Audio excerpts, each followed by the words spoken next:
So, I think first of all, this has been one of the most meaningful presentations that I've listened to in a long, long time. So your meaningful communication has been a very meaningful presentation for us. You are an economist, you have a master's in finance, you also have an MBA, so you are a unique combination to be able to deliver these kind of insights that you have done. So on behalf of everybody here, first of all, let me thank you. And I think he deserves a huge round of applause. Thank you very much.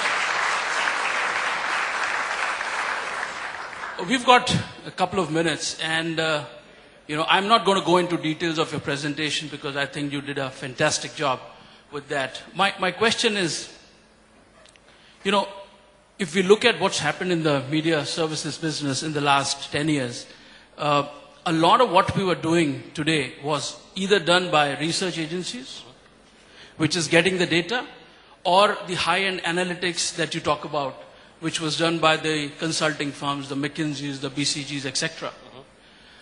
Today, the presentation that you and your competitors make about crunching numbers, delivering insights, is something that was either work which either of them did.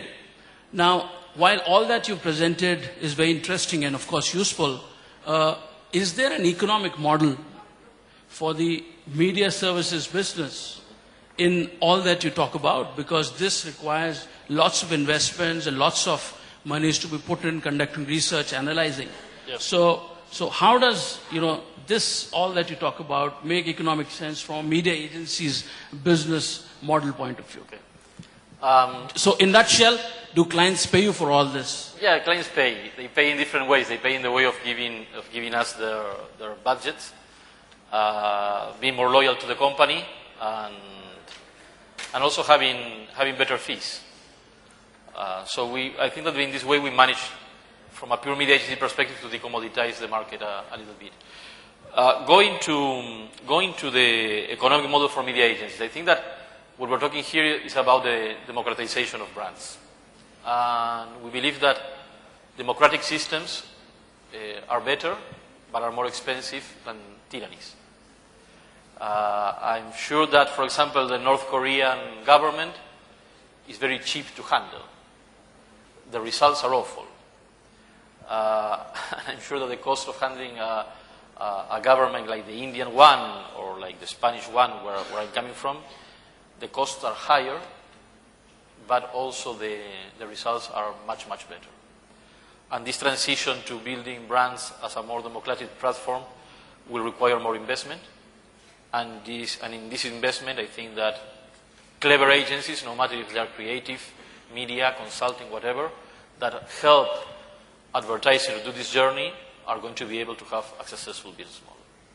So you said it a couple of times that places like India, Brazil, China will lead the next, or can lead the next wave of marketing thinking. Exactly. So in nutshell, what is this new wave of marketing thinking? And why do you think India is well poised in crisp? Yeah, I think that the next wave of marketing and communication is about creating well-being in a tangible way. It's moving away from creating images and aspirations for something which are ethereal things to real solutions for people. And I think that the basis of the development of all the emerging economies is solving real people's issues. And that the customer base that we see in these countries, their approach and the relationship they have with brands is the one we're going to be seeing in the future in the Western economies. So I believe that the learning platform and the experience is going to be coming from these countries. That's one end. The second is about technology, as I said, is this capacity of this type of countries to develop technological solutions combined with this capacity of creating well-being that will create a new wave of understanding and deploying and delivering brands. Right.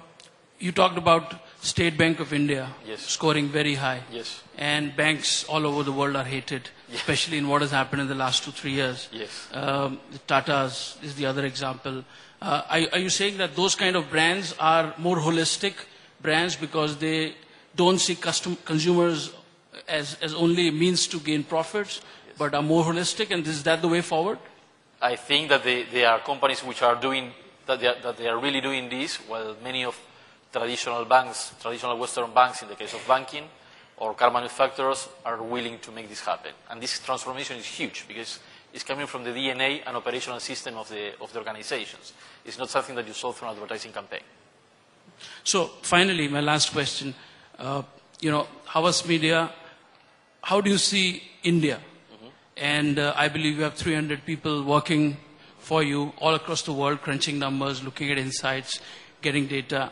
How do you see India? How important is India today in your scheme of things? And can India become a hub for the kind of work that agencies are typically doing now, which is crunching a lot of data to deliver insights, which clients say, yes, I need that?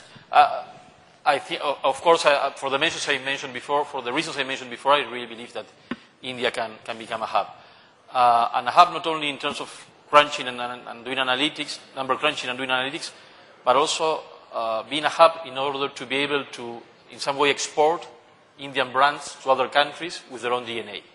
It's getting the learnings that you have here on how to build brands and being able to help these brands to move abroad with this type of meaningful branding that here we see that it's in many cases a reality, and in many other countries is something that marketeers would love to have but are not able to deploy.